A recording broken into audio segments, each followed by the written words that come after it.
అక్క వినాయక చవితి నుంచి full busy అయిపోయావనుకుంటా. Video సరిగ్గా పెట్టట్లేదు, రిప్లైస్ ఇవ్వట్లేదు. ఏంటక్క అంత బిజీనా అని అడిగేస్తున్నారు మన వాళ్ళు.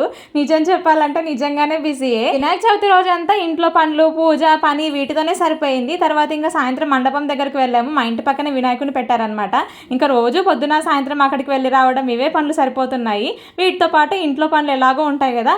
అన్నట్టు వినాయక చవితి రోజు మీలో ఎంతమంది కూర చేస్తారో కమెంట్ సెక్షన్ లో చెప్పడం మర్చిపోకండి. తుమ్మికూర, తాలికల పాయసం ఖచ్చితంగా చేస్తారు మన తెలంగాణ వాళ్ళు. మరికొందరు కుడుములు, ఉండ్రాలు ఇలా రకరకాలుగా చేస్తూ ఉంటారు. బట్ తెలంగాణలో అయితే కనుక ఖచ్చితంగా చేయాల్సింది తుమ్మికూర పప్పు, అలాగే తాలికల పాయసం. కొత్తగా చూసే వాళ్ళకి కొంచెం వింతగా అనిపిస్తుందేమో కానీ మా తెలంగాణ సైడ్ అయితే మాక్సిమం తాలికల పాయసం మేము గోధుమ పిండితోనే చేస్తాము, బియ్యం పిండితో చేయము. బట్ ఈ వినాయక చవితికి మీరు ఏమేమి నైవేద్యాలు చేసి పెట్టారో కమెంట్ సెక్షన్ లో చెప్పండి. అలాగే ఇక్కడ వీడియోలో మీకు ఎన్ని రకాల నైవేద్యాలు కనిపించాయో కమెంట్ సెక్షన్ లో చెప్పడం అస్సలు మర్చిపోకండి. పొద్దున్న ఎప్పుడో కోడి కూయకు ముందుకు లేస్తే ఇంట్లో పనులు, నైవేద్యాలు, పూజ అంతా చేసుకునే వరకు ఇంకా మధ్యాహ్నం అయిపోయింది. అసలు వినాయక చవితి వ్లాగ్ ఇంకా పెట్టలేదేంటక్క అని అడుగుతున్నారు మన వాళ్ళు. ఈ రోజు ఈవినింగ్ వరకు అయితే నేను అప్లోడ్ చేసేస్తాను ఫుల్ వీడియో. ఈ వీడియో కింద కూడా ట్యాగ్ చేస్తాను, ఒకసారి చెక్ చేయండి.